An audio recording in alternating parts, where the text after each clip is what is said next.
Russian assault troops have returned to the practice of using electric scooters on the front lines. New images have been circulating on social media regarding this. This is likely related to the onset of more favorable weather conditions. Due to the warm weather, the ground on field roads and rugged terrain dries faster, allowing the occupiers to move using this type of transport. Recall: the use of electric scooters by Russian assault troops was also recorded in March in the Kursk region. Meanwhile, they were attacked by Ukrainian FPV drones. This is also due to the depletion of military equipment in the Russian army. Earlier, the 12th Azov Special Operations Brigade released a video showing how the Russians carried out failed assault operations using armored vehicles, motor transport, and infantry on electric scooters. Russian military has actively used motorcycles and quad bikes to capture positions in Ukraine. So, Russian soldiers riding motorcycles, dirt bikes, quadricycles and dune buggies now account for about half of all attacks in some areas of the front. The new tactic is the latest Russian adaptation for a heavily mined, continually surveilled battlefield as Moscow's forces work to achieve small tactical gains. Motorcycles are a good tactic because they are harder for drones to intercept, they are less noisy and faster than armored vehicles.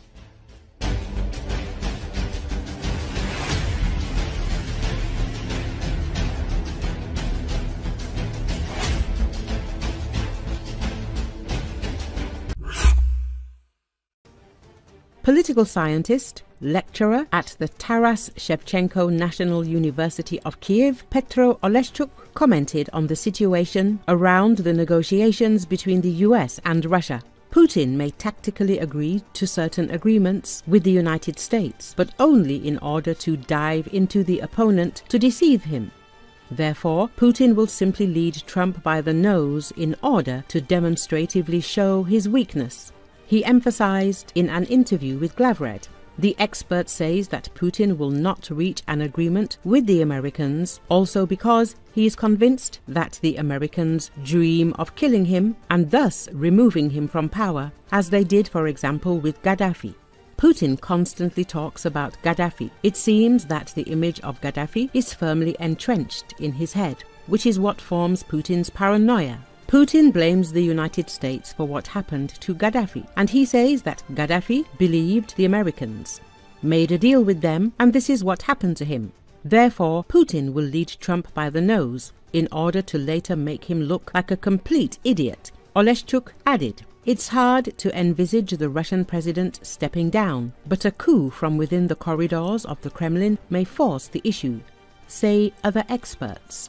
Vladimir Putin is in for the fight of his life. His brutal and ill-conceived war in Ukraine, a personal crusade he has foisted on his country, has left his army mired abroad and an economy reeling under unprecedented Western sanctions at home. For 26 years, he was the one constant of Russian politics. But no wonder people are thinking much more sharply, not only about a Russia after Putin, but how that may be brought about. After all, who would have thought that a country so deeply embedded in the global economic system could so quickly be disconnected from so much of it? That a country with notionally more than £500 billion in its foreign reserves would be debating emergency price regulation for medicines, basic foods and baby products? That a military machine in which Putin has invested so much for so long could stumble and fall as soon as it steps into neighboring Ukraine?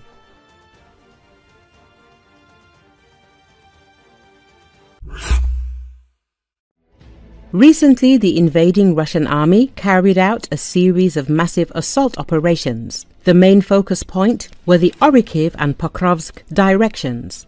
Military and political observer Alexander Kovalenko discusses the issue on his Telegram channel. According to Kovalenko, a notable feature of the assaults was the use of a large number of personnel, averaging 350 to 400 people, as well as a significant number of motorcycles. For example, in the Pokrovsk direction, the Russian forces used up to 100 motorcycles during the assault operations.